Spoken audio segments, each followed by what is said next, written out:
Hello everyone. आज के class में हम लोग देखने वाले हैं संधि। अच्छा, संधि के टॉपिक से सबको होता है बहुत प्रॉब्लम। सबसे पहले आप और हम अगर ये समझ लें कि इस टॉपिक से क्वेश्चन बनता कैसे है या फिर इसके क्वेश्चन बनाए कैसे जाते हैं, तो इसके बारे में कुछ संधि होता क्या है सबसे पहला सवाल ये। अच्छा, संधि कहां पर किया जाता है, कैसे किया जाता है, ठीक है, कहां और कैसे किया जाता है। अगर ये तीन सवाल के जवाब अगर आपको मिल गए तो आप आसानी से इसको समझ पाएंगे। जैसे देखिए, अगर हम बात करें, आपको एक शब्द दिख रहा है वाक जोर मयः। यहां पर आप देखिए, आपको एक सवाल दिख रहा है वाक जोर मयः, ठीक है। यहां पर देखिए वाक जोर मयः आपको दिख रहा है, ठीक, वाक जोर मयः, ठीक है। इसकी अगर हम बात करें तो इसका आंसर हो जाएगा वांगमयः। क्या हो जाएगा? वांगमयः, वांगमयः, ठीक है। अगर यहां पर विसर्ग लगा हुआ है तो यहां पर भी विसर्ग लगाएंगे। अब समझिएगा इसको, इस टॉपिक को देखिएगा। जैसे देखिए, ये पूरा जो है, ये शब्द है। ये क्या है? ये पूरा शब्द है, ठीक है। अगर हम इसकी बात करें तो ये पूरा शब्द है। ये क्या है? ये शब्द है, शब्द, जिसको हम पद भी कहते हैं, पद कहते हैं, शब्द कह लीजिए या पद कह लीजिए, वर्ड, जिसको आप शब्द कहते हैं। ये संधि हो गया। अच्छा, संधि में शब्द नहीं मिलता है, संधि में क्या मिलता है? लेटर, अक्षर, वर्ण। जैसे अगर हम बात करें राम की, राम, ये एक शब्द है, तो इसमें क्या क्या लगा हुआ है? र लगा हुआ है, आ लगा हुआ है, म लगा हुआ है और अ लगा हुआ है। इतने अक्षर हैं। ये क्या है?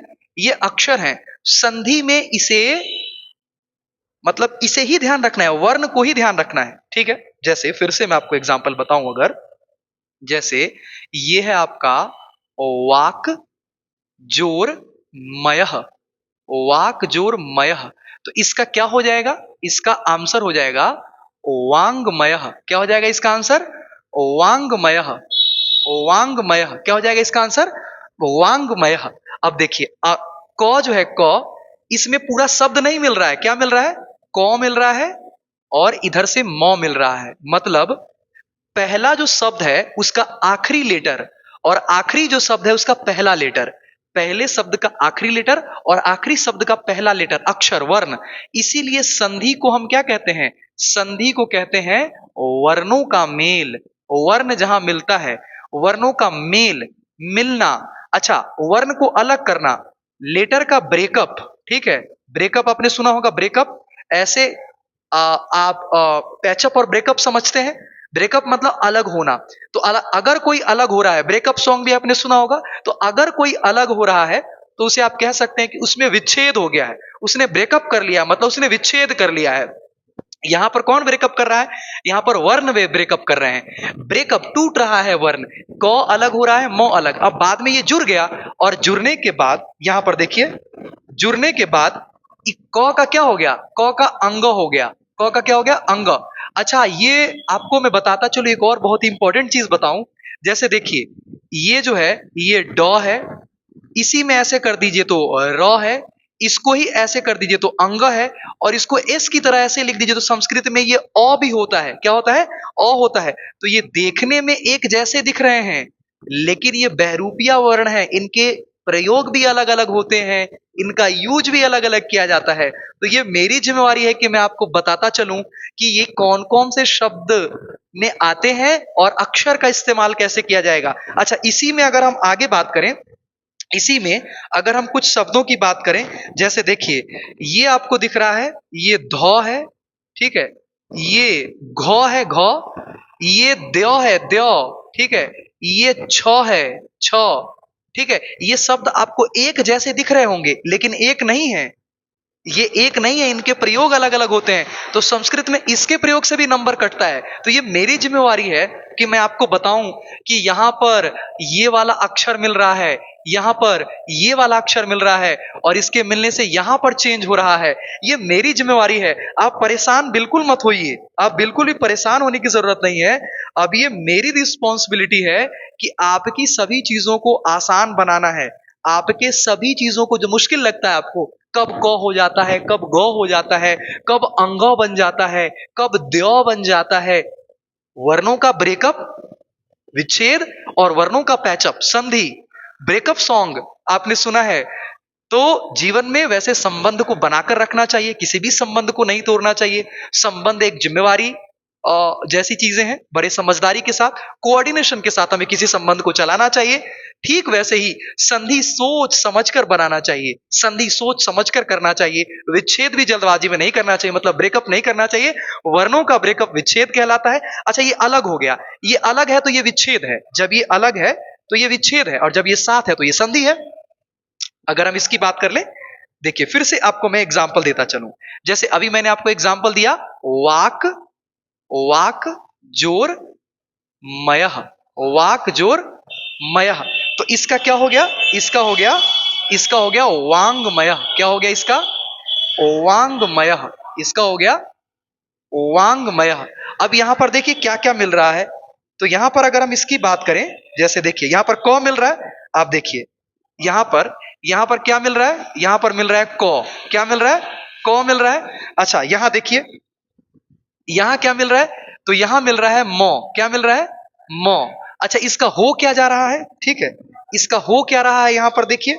तो यहां पर इसका आप देखेंगे तो इसका यहां पर हो जा रहा है, इसका यहां पर हो जा रहा है अंग। क्या हो जा रहा है? अंग। यही जो है, यही यही क्या कहलाएगा? संधि और विच्छेद। जब ये आपस में मिलेगा, ठीक है, जैसे देखिए यहां पर अब देखिए, थोड़ा समझते चलते हैं। जब यह आपस में, जब यह अलग है, जब यह अलग है तो इसे हम क्या कहेंगे? जब यह अलग है तो इसे हम कहेंगे विच्छेद। क्या कहेंगे? विच्छेद कहेंगे। जब यह अलग है, अलग, तो इसे हम विच्छेद कहेंगे। क्या कहेंगे? विच्छेद, ब्रेकअप। ठीक है, ब्रेकअप कर लिया किसी ने, विच्छेद कर लिया। अच्छा, जब ये साथ में है, जब ये साथ में है तो साथ के लिए हम क्या कहेंगे? साथ के लिए हम कहेंगे संधि। साथ के लिए हम क्या कहेंगे? साथ के लिए हम कहेंगे संधि। देखिए जैसे ये साथ है तो साथ के लिए हम बोलेंगे इसमें कि इसमें हो गया है संधि, हो गया है। तो क्वेश्चन संधि से भी पूछे जाते हैं, क्वेश्चन विच्छेद से भी पूछे जाते हैं। अब देखिए जैसे अगर हो मनोहर, मनोहर ओ लगा हुआ है तो इसके बदले में, इसके बदले में, इसके बदले में यहां पर हम विसर्ग लगा देंगे। क्या करेंगे? बाकी सब में कोई चेंज नहीं करेंगे। देखिए मन के बदले मन ही लिख देंगे, मनः, और जोर हरह हमने किसके बदले में लगाया? ओ के बदले में। ऐसे ही और भी जबरदस्त और इंपॉर्टेंट वीडियो आपको मिलने वाले। आप बस चीजों को अच्छे तरीके से देखिए, सारी चीजों को एक्सप्लेन करके, और बेहतर चीजें आपको समझाई जाएंगी। आपको घबराने की बिल्कुल जरूरत नहीं है, कहीं भी जाने की जरूरत नहीं है। इसी तरीके से कैसे वर्ण आपस में मिलते हैं, कैसे इसमें बदलाव होता है। अच्छा, इसमें अगर हम और बताएं आपको, जैसे देखिए अगर रामस चौ की बात कर लें, यहां पर देखिए जहां भी सौ दिख रहा है, जहां पर सौ दिखे, जहां भी आपको या तो तालाब्य सौ दिखे, मूर्धन्य सौ दिखे, या दंत सौ दिखे, जहां भी ये तीनों सौ दिखे, इसके बदले में आप क्या करिए? तो इसके बदले में आप लगा दीजिए विसर्ग। विसर्ग तो जानते हैं, ये होता है विसर्ग। विसर्ग को हम ह भी बोलते हैं जनरली, ह। ठीक है, जैसे जैसे यहां पर अगर हम विसर्ग लगा दें सह, ये दो जो डॉट है, दो जो बिंदु है, उसको विसर्ग कहते हैं। रामश्च। अब देखिए, अब इसमें देखिए, इसमें अगर हम बात करें, यहां सौ लगा हुआ है, इसके बदले हम क्या लगा देंगे? विसर्ग लगा देंगे। इधर कोई चेंज नहीं करेंगे। राम जोर चौ, दिख रहा है? ये अलग कर दिया, ब्रेकअप करवा दिया हमने इसका। अच्छा, अब साथ में लाएंगे तो ये हो गया इसका पैचअप, रामश्च। ठीक, समझ रहे हैं? अच्छा, उसके बाद देखिए उसके बाद अगर हम बात करें, नमस्ते एक शब्द है, नमस्ते। ठीक है, यहां पर ये शब्द आपको दिख रहा है, मौ दिख रहा है, मौ, नमस्ते, नमस्ते। ये पूरा पहले मैं लिख देता हूं, नमस्ते, नमस्ते। ठीक, अब जहां सौ दिख रहा है, सौ, इसी के बदले में हमें क्या लगाना है? विसर्ग लगाना है। इसी के बदले में नम में कोई चेंज नहीं करेंगे और ते में कोई चेंज नहीं करेंगे। यही क्या हो जाएगा? इसी सौ के बदले हम विसर्ग लगा देंगे। अच्छा, एक शब्द और ले लेते हैं। जैसे एक शब्द है, मान लीजिए एक शब्द है दुष्ट। क्या है? दुष्ट। इसमें कोई चेंज नहीं, सिर्फ इसके बदले हम विसर्ग लगा देंगे। जो भी अभी क्या बताएं, नियम क्या है? जो भी स है ना, चाहे वो तालाब्य स हो, मूर्धन्य स हो, या दंत स हो, जो भी स है उसके बदले में हम क्या लगाएंगे? विसर्ग लगाएंगे। देखिए, आपको घबराने की जरूरत नहीं है। आपके लिए एकांत द परफेक्ट प्लेस, बहुत ही जबरदस्त वीडियो सीरीज ला रहा है। आप किसी भी लेवल पर हो, ठीक है, लेवल सबके निकलेंगे और निकलेंगे उसी के जो एकांत में वीडियो को देखेगा। आसान लगेगा सबको, संधि हो, समास हो, अव्यय हो, प्रत्यय हो, जो भी चीज हो, एकांत में अच्छे से पढ़ाई करिए और देखिए आपको कैसे आपके लिए चीजें बहुत ही आसान और बेहतर बनाई जाएंगी। आपको कहीं भी जाने की जरूरत नहीं, घबराने की जरूरत नहीं है, क्योंकि अब मैं आ गया हूं। आपके जो वर्कलोड है, आपका जो प्रॉब्लम है, इसको आसान बनाने की जिम्मेवारी मेरी है। अब आप बिल्कुल परेशान मत होइए। मिलते हैं अगली वीडियो सीरीज में। ख्याल रखिए अपना, खुश रहिए, बड़ों का सम्मान करिए। बहुत जल्द मिलते हैं। बहुत बहुत शुक्रिया, धन्यवाद। Thank you everyone, thank you.